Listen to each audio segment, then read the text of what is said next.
The old days of a deterministic operation of the system are well gone. The new reality of the electric system is one in which there is a high level of uncertainty and variability in the system. Solar and wind are not for granted, and as weather conditions change, the production of this resource is going to change quickly. And therefore, the system needs to be very well positioned to sustain that variability.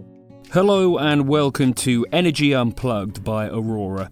This podcast features various experts from Aurora having in-depth conversations with key industry leaders, policymakers and academics from all over the world. It explores the hottest topics across the energy market and gives a unique perspective on major energy issues.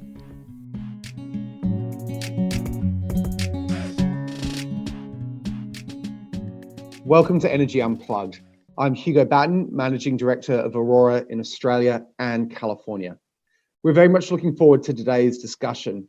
We have Dr. Guillermo Bautista Alderete in today.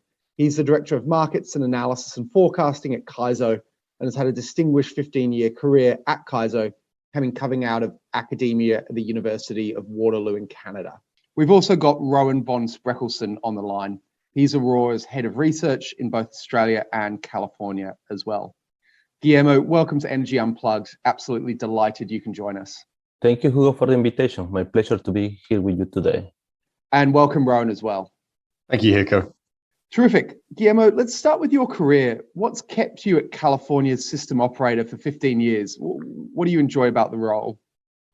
Let me start by introducing first the CAISO. I think that is going to explain a lot the reason why I am still here in the CAISO. The CAISO is the independent system operator for the electric system of California in the United States. And the CAISO has a very noble mission of keeping the lights on by maintaining a reliable operation of the electric grid and a transparent and accessible wholesale market. In my role, I oversee the areas of the market performance, market quality, market cost, short-term forecasting for demand and renewable resources. And this is a very good area to actually do your day-to-day job because it allows me to get the bigger picture of what a market is. I've been with the CAISO for about 15 years, and I can tell you, it feels like it was just yesterday when I joined. CAISO is such an organization with a very fast pace. There is always something going on in our system, which really keeps me engaged and very motivated. The CAISO mission, and in general, the mission for any ISO, is such a powerful drive for us to work, and mostly in these current days with such evolving conditions and challenges that we have in operating the grid. Working at the CAISO gives me a very unique opportunity to be at the front of tackling brand new challenges. It's a place where the theory in reality collides with the practical implications. We need to find practical solutions to some of the most pressing and brand new challenges in operating the electric grid. And for me, it's my ideal place to work. And I'm very happy for the last 15 years, and I'm still equally excited to continue to work on evolving problems. While we're talking about CAISO, I mean, as you know, Aurora operates in a lot of different markets. A lot of our listeners are European or Australian. And it seems like each market, the system operator, is taking on a slightly different role in the energy transition. Some are getting a little bit more interventionist and involving themselves, reasonably directly in policy discussions. A number are creating now these long-term plans, the integrated system plan in Australia, the future energy scenarios in the UK, the integrated resource plan in California. How does CAISO think about its role over the next 5 to 10 years? And I suppose in the policy and market design space as much as anything else. Sure, yeah. Although the ISOs may have a very similar mission and framework, I would say each ISO has to deal with very specific nuances of their own system. These are largely defined by how the ISO is going to run the business.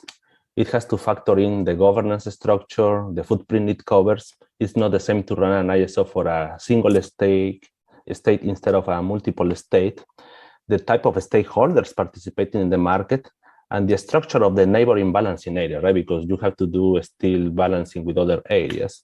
The CAISO, for context, is regulated by FERC, that is the Federal Energy Regulatory Commission, that defines some guidelines and principles that we have to follow. But the state of California has also its own energy policies. And these are the policies that largely influence what we eventually have to transpire into how we manage and operate our systems and markets. The role of the CAISO under this profound transformation is of an enabler. We have to drive policy and design changes given the rapid paradigm of the electric sector.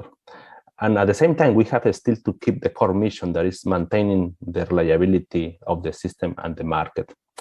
We have a very robust design and policy process that go from the very concept to the actual implementation of the changes in our systems, in which stakeholders actively participate and influence the policy and the design of our changes. I would say in the last 5 years, we have adjusted our framework based on the condition of now in our markets, because we are providing balancing services to multiple balancing areas across the states of the western of the US. For instance, there is now a governing body for the Western Energy Imbalance Market that provides more level of governance for policy changes impacting the whole footprint of the real-time market. I can say that CAISO has been at the front of pursuing policy changes to tackle the new challenges because of the very aggressive environmental policies that are coming on our system.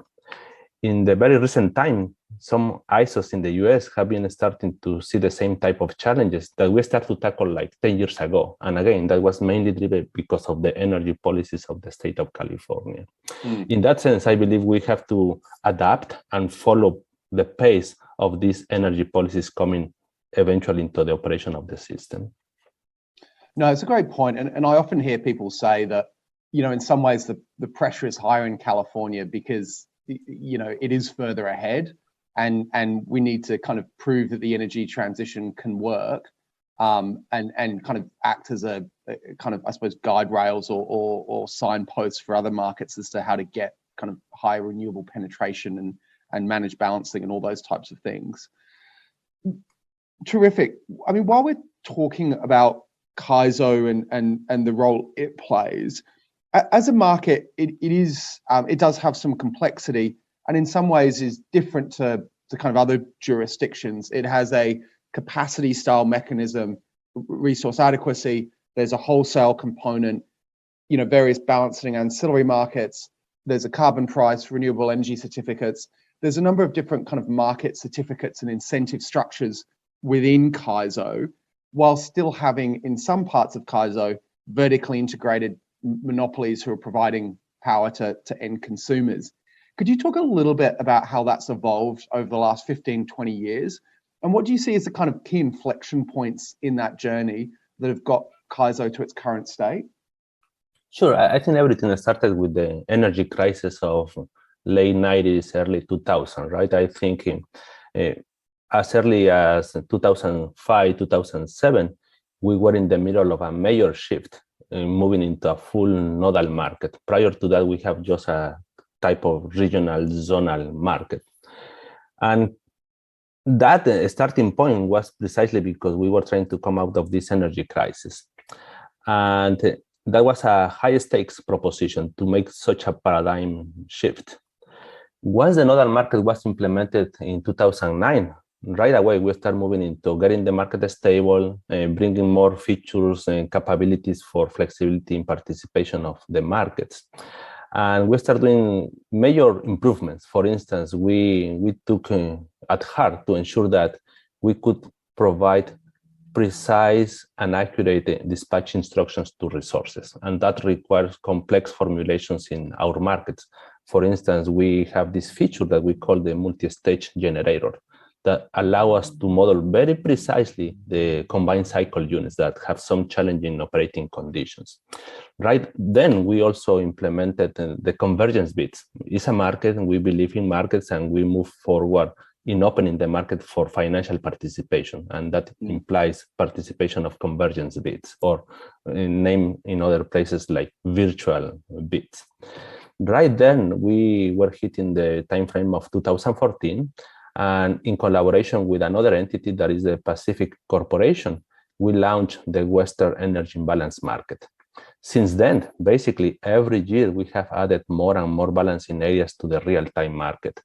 As of now, we have over 15 different balancing areas covering most of the western of the United States. And at the same time, we start to see this wave of renewable resources coming into the system, which has required us to be very creative in finding market solutions for these challenges of adding variable energy resources. This has resulted in multiple market enhancements all the way since 2016. For instance, in 2016, we implemented what we call a flexible ramping product that is specifically designed to tackle the uncertainty and variability introduced by the operation of renewable resources. And as of now, that continues to be a challenge. That is still one item that takes a lot of effort for us because variability and uncertainty in the system continue to increase. And now with the new technologies coming like storage resources, that requires us to pay more attention as to how we can fully utilize, fully maximize the attributes of these new technologies. And this is where we are spending mostly the effort in current days. You touched a little bit on the expansion of the CAISO over time and the number of balancing markets that actually fit into it on a real-time basis. How do you see potential further expansion of CAISO playing out? I think in models like Aurora's, bigger, more diverse markets, benefits of trade and diversification, we tend to like it and models tend to like it. But in reality, there's, typically politics around these decisions as well. CAISO reports to the Californian legislature that has its own priorities. Other geographies have their priorities. Do you think we will see an expansion of CAISO moving forward? And what do you expect to be the kind of impacts of that, I suppose? Yeah, this is a very interesting and timely question, Hugo. As part of the Western Energy Imbalance Market, that is only a real-time market, we have been expanding that market since day one in 2014, and we're in the middle of onboarding 4 new entities this springtime. We have scheduled a couple of more entities to join in 2023, and with that, effectively, we would have all the potential entities participating in this real-time energy market. The California CAISO is currently pursuing strategies to move more renewable energy into the electric system. And one of the solutions in this suite of opportunities was to effectively expand the market. Because if you have plenty, let's say, solar generation in the middle of the day, instead of reducing, curtailing that energy, you can now transact that with multiple entities across the West and maximize the opportunity and the value for everybody. So one component of this suite of solution was effectively to expand the energy imbalance market. Now, this market has to maximize the utilization of the resources, and we leverage on the geographical and resource mix diversity. When CAISO start to approach now in the wider context, the integration of other balancing areas, the natural question comes as to what's next. And that next item is effectively expanding the day-ahead market. We have a notion of how this well-functioning market in the real time is playing these days. Just to give you a context, so far, since the inception of the Western Energy Imbalance Market, the economical benefits have accrued in the order of $2 billion. That is a significant cost savings across all the participating entities. Currently, CAISO is working with other balancing areas in the West to explore the creation of this extended day-ahead market. The extended day-ahead market will improve the market efficiency by integrating even more renewable resources by using all the possibilities and capabilities of the day-ahead market. And that includes, for instance, unit commitment and scheduling across a wider footprint. With many entities involved and with potentially multiple interests, there is a need for a solid and an extensive discussion of the design features, because obviously every balancing area has its own nuances and implementation concerns. So it has to be a solution that is workable across the spectrum of EIM entities. Right now, we're in the middle of that discussion with different entities, and we are very hopeful that this is going to be a solution moving forward where we can move into the expansion of the day-ahead market. And just for listeners, do you have a sense, or can you give our listeners a sense of the volume of power that's traded in the day ahead versus the real time in CAISO? Because as you say, the shift to allowing broader participation in the day ahead is really what drives greater efficiency more so than the real time. Yeah, I would say the real time market by its own definition is to throw up imbalances that happen in the real time. Yeah. So the volume of energy traded in the real time is inherently going to be very limited, and it's going to be in the range of 3-5%. That means that over 90% of the energy transacted really takes place in the day ahead market. To pivot then a little bit, and again, you've touched on this in a couple of your answers. Could you talk about the mechanisms that CAISO has introduced to help with the integration of renewables? So, for our listeners' benefit, CAISO is a long way ahead of the rest of the country in terms of renewable penetration, and has got up to, I think, 95% instantaneous penetration of zero carbon resources last year. And I think that was around 59% solar, 27% wind, and then other stuff, geothermal and other technologies making up the remainder. CAISO's also brought on a lot of batteries quite quickly, and we'll get to that. What are the big challenges as you see them, and what have you done? And I suppose, what are the plans over the next 5 years to help with that integration? Sure, and I think this has been an evolving and compounded challenge. I would say the integration of renewable resources have been at least in two main areas. One is the operational concern, and obviously the other is the market concern. I'm sure the listeners are very familiar with the famous duck curve that CAISO created over 10 years ago. That picture captures the essence of the operational challenge, which is as more renewable penetration happens and lowers the midday value of the demand, this is going to result in oversupply conditions and the need to reduce generation or eventually curtail the clean energy provided by renewable resources. And as the solar fades away in the evening, the challenge becomes now the need to sustain a very steep ramp over a period of over 3 hours. A compounded challenge on all this is the uncertainty, and that is created by adding this new type of generation. The old days of a deterministic operation of the system are well gone. The new reality of the electric system is one in which there is a high level of uncertainty and variability in the system. Solar and wind are not for granted, and as weather conditions change, the production of these resources is going to change quickly. And therefore, the system needs to be very well positioned to sustain that variability. Over the years, we have adopted market solutions to tackle this uncertainty and variability. We have a new flexible ramping product to have that specific uncertainty. We have changed the way we assess the need for regulation depending on weather conditions. The regulation needs may be different if you have a sunny day versus a cloudy day. We continue to improve the estimates of the uncertainty. At the end, we are trying to project what the uncertainty is going to be, and naturally, the realized uncertainty may be different, but we want to ensure that we calculate the requirement in certain confidence band to ensure that we can hit at least 95% of the time the uncertainty that realizes in the system.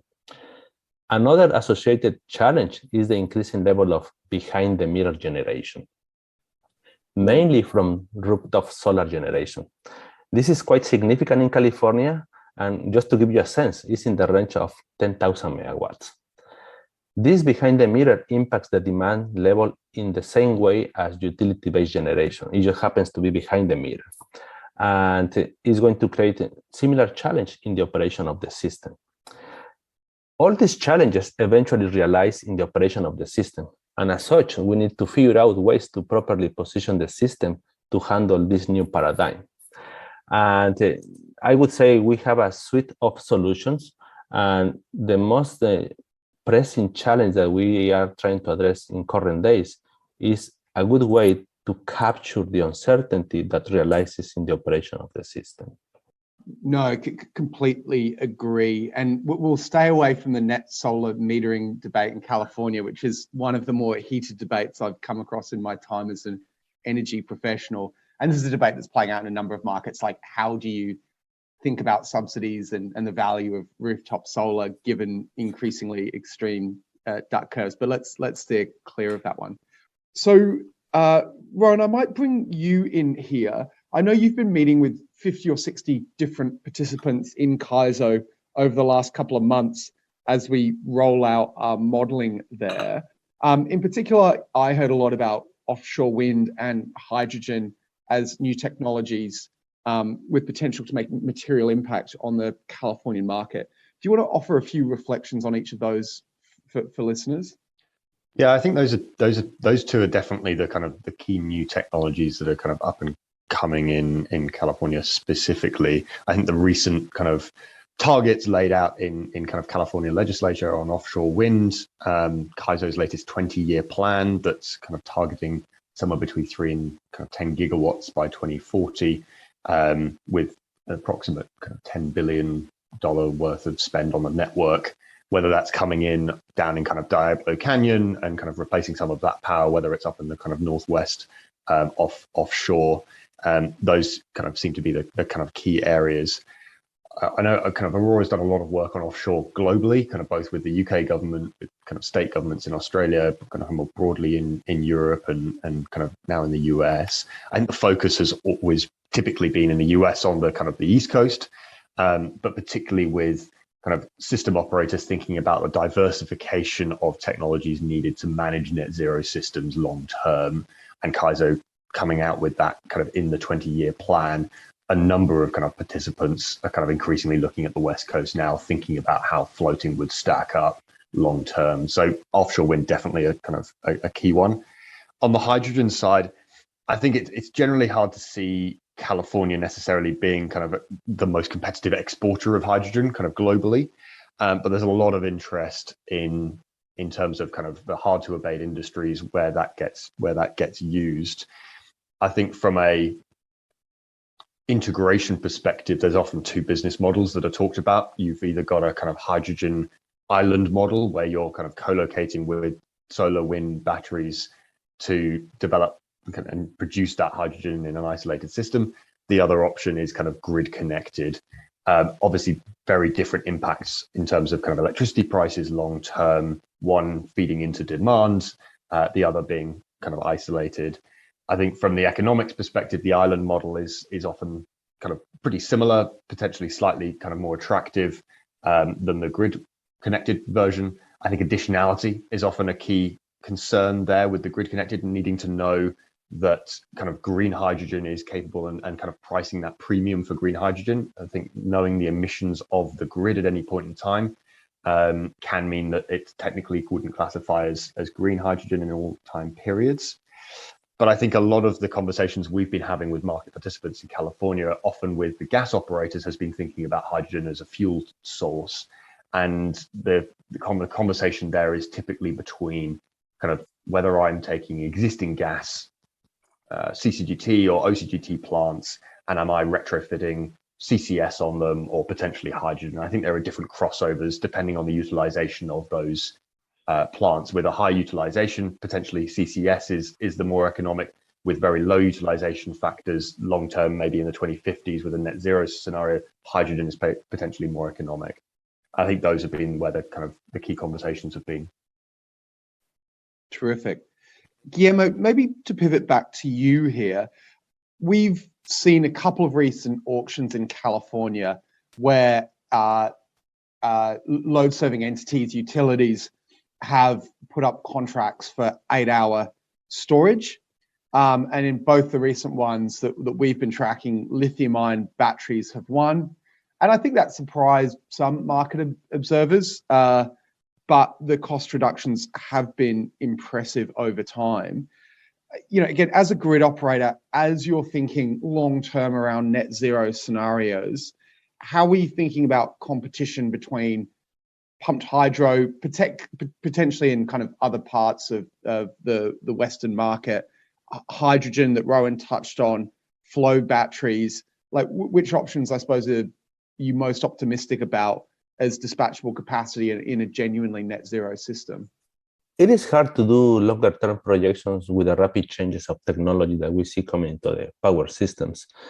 I believe diversity in technology is welcome to the system, as different technologies with different attributes can provide more flexibility and agility to the operation of the system. In general, we aim at maximizing the attributes of each specific technology, because we don't see this only to be a challenge, but also part of the solution when we have to resolve challenges. And let me give you an example. For instance, nowadays we see rapid integration of storage resources. Typically, they are 4-hour storage resources.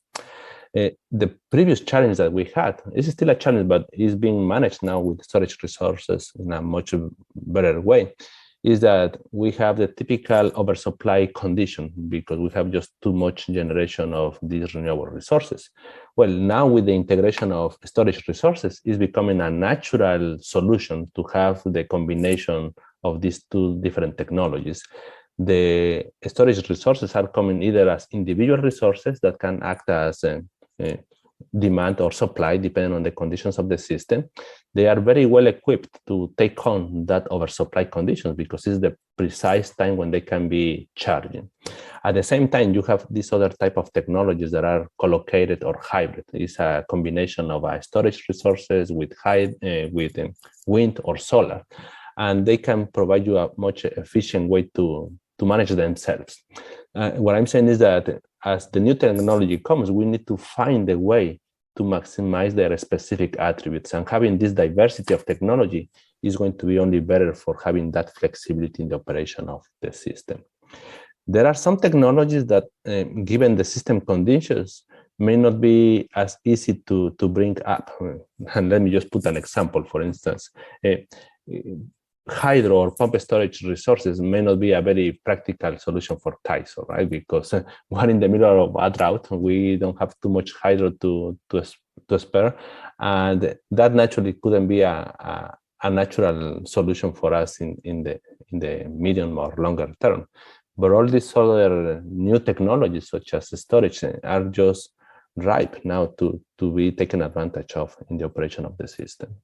I might just echo Guillermo on that. We've been doing some recent analysis on kind of a net zero scenario and what that kind of diversification means. And I completely agree. You do really need to see both the short and the long term providing kind of different services. And it's very much a function of what is the capacity mix. So kind of, as Guillermo said, challenging as the capacity mix does change so quickly, you're almost optimizing for a changing solution, because a particular penetration of renewables and combination of geothermal and hydro means that you want to procure slightly different technologies in the long term. But I think that long-term storage, for example, being able to provide maybe 6 kind of gigawatts of long duration storage, whether it's through pumped hydro, through kind of gas, hydrogen, CCS, or flow batteries, lithium, long duration lithium, for kind of a week or two in low renewable output periods, coupled with that short duration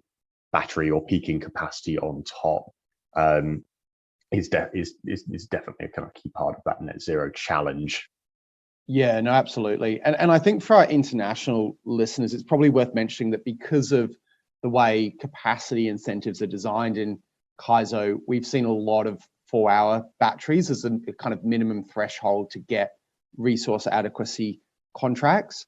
And something like 2.4 gigawatts of new battery capacity was delivered last year in California. So really at the bleeding edge of the rollout, particularly of lithium-ion batteries. Rowan, I might just come back to you on that. What are we seeing in that 4-hour battery space, putting aside over time that we may need to see longer duration storage technologies? Like, what's happening over the next year or two in that 4-hour space? Yeah, I think like you say, so the 4-hour space, at the moment, a battery business case is typically made up of kind of ancillary revenues, wholesale revenues, and resource adequacy revenues, roughly in a split of it's 50% kind of ancillary, particularly while the market is small, maybe 40% kind of resource adequacy payments, and actually only kind of 10% in the wholesale market. Obviously, different batteries will differ, but as a generality, what we're seeing long term, and we've seen this globally in other markets, that as those ancillary markets saturate, because they're relatively smaller than the wholesale markets, the expectation is that those revenue streams decline over time, down to the opportunity cost of playing in the wholesale market, which means that although you've got maybe declining capex, you potentially need to see more value popping up in the resource adequacy market. So kind of seeing potentially prices rise in those markets long term to cover those procurement targets. And we're already starting to see some of that in CAISO, in terms of seeing the kind of the reg up and reg down prices increasingly concentrated into a smaller number of hours each day, with those premium intervals kind of directly corresponding to high and low energy prices, so that you've got a higher kind of conflict, I suppose, between optimizing energy price spreads each day and capturing the best regulation prices.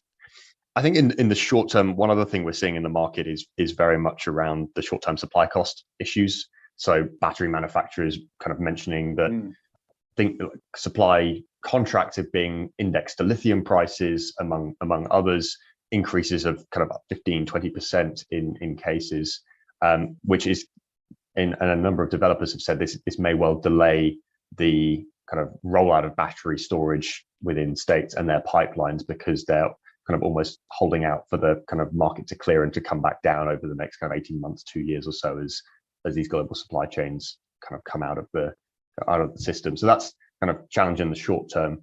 The long term, I think a lot of kind of conversations that we've had are thinking about different markets long term. So we've already got those three that I mentioned, but do we see a place for batteries to provide inertia, to provide reactive power, actually in place of poles and wires, for kind of the grid?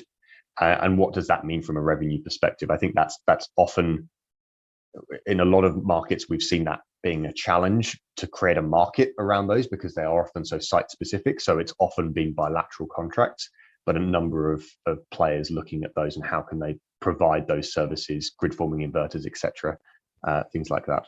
Guillermo, I might come back to you here. So I think Rowan's touched on a few important points, particularly for battery economics, the saturation of ancillary markets, the fact that capacity contracts and intraday arbitrage matter, or are likely to matter more.